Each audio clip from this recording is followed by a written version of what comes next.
What does it feel like to watch your greatest hope become your greatest fear?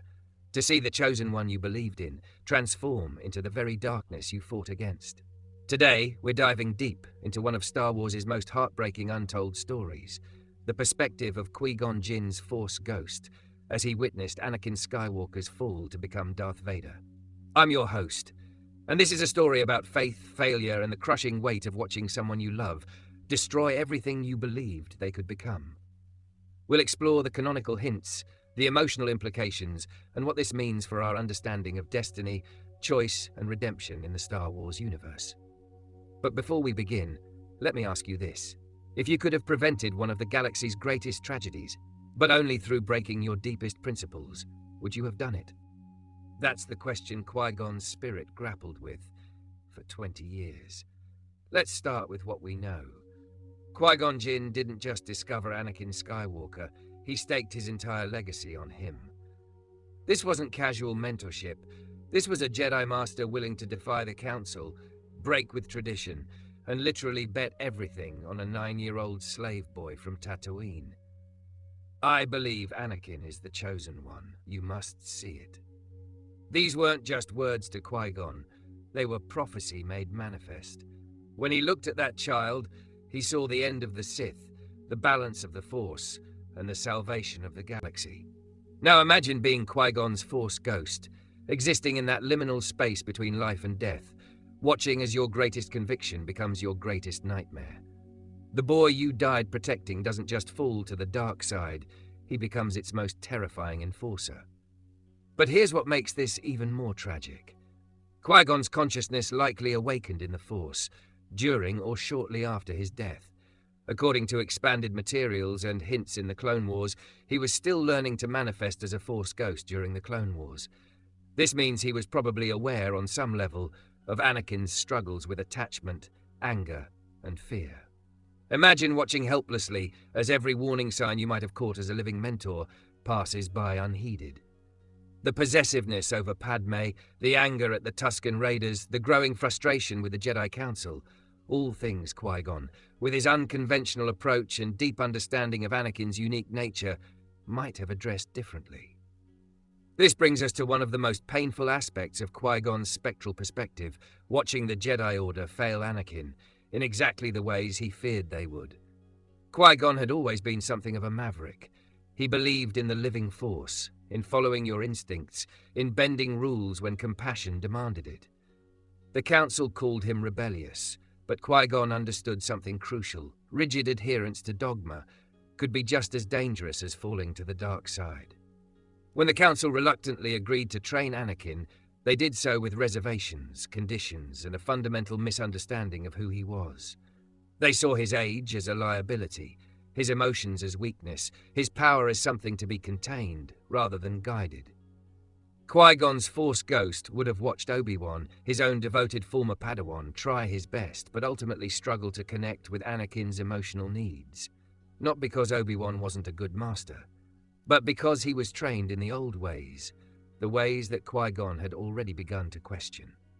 Consider this. In the expanded universe materials, we learn that Qui-Gon tried to communicate with Obi-Wan during the Clone Wars, but Obi-Wan couldn't hear him clearly. Imagine the frustration of trying to guide your former student toward better understanding Anakin, knowing that the boy's salvation might depend on it, but being unable to break through.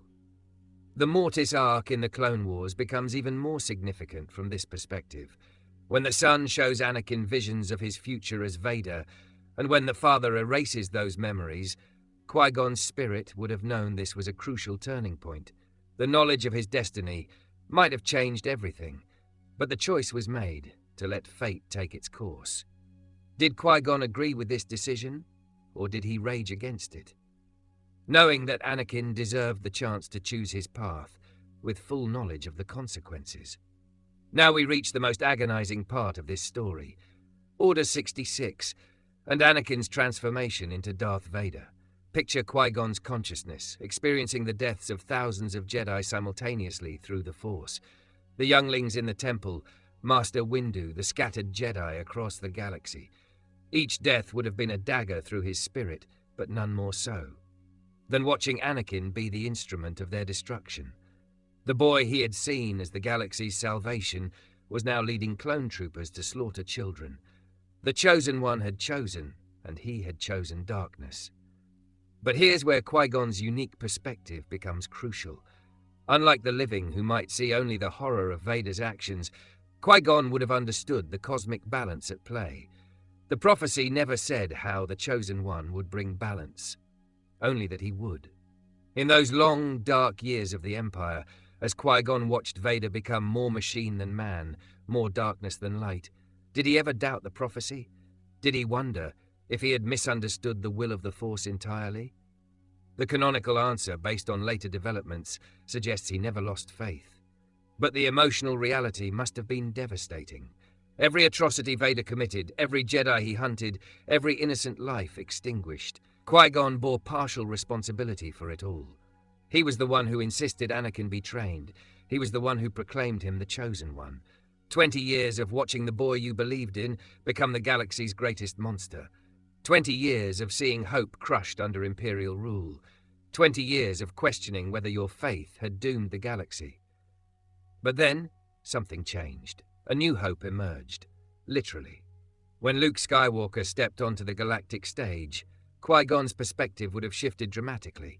Here was Anakin's son, strong in the Force, raised away from the rigid structures that had failed his father.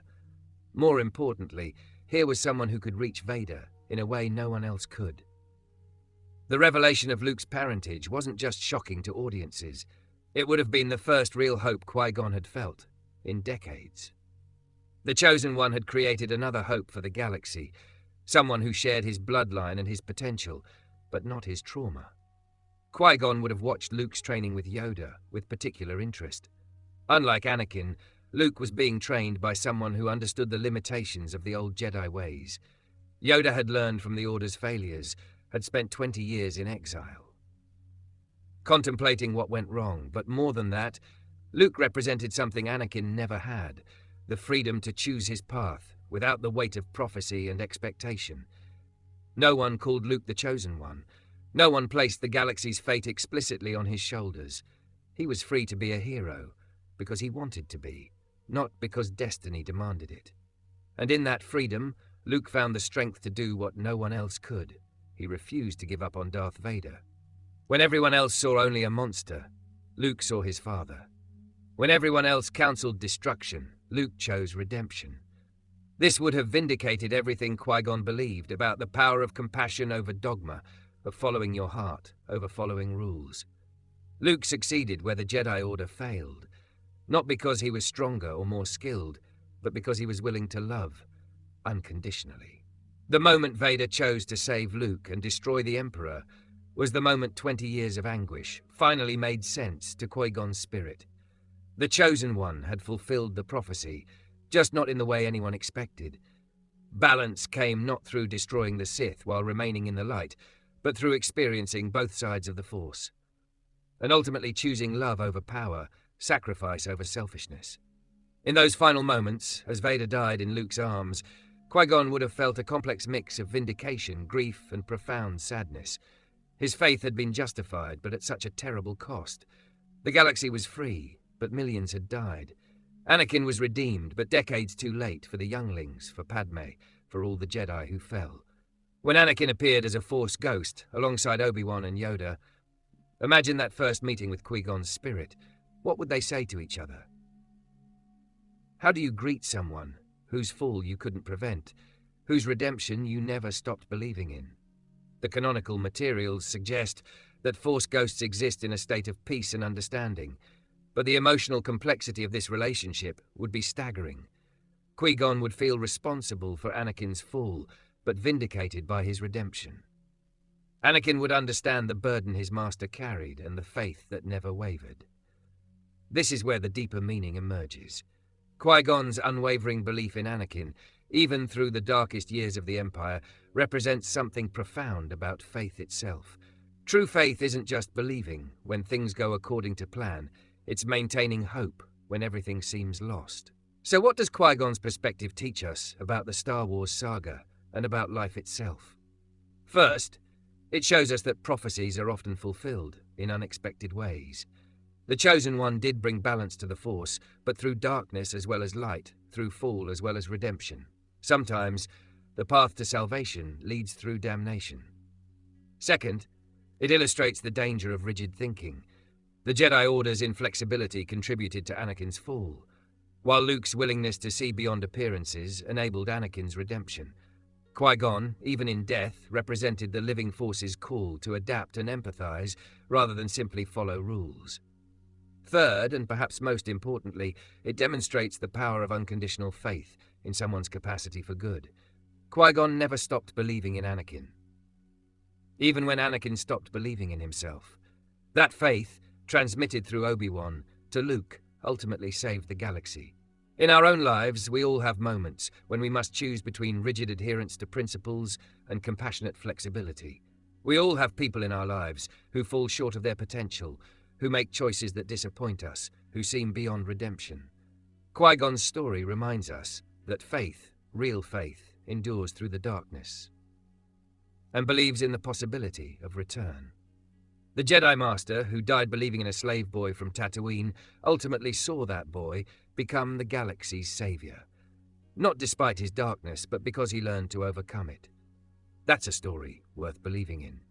What do you think? Was Qui-Gon right to have such unwavering faith in Anakin? Could the tragedy have been prevented if he had lived?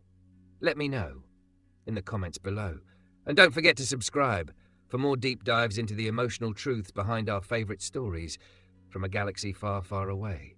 May the Force be with you.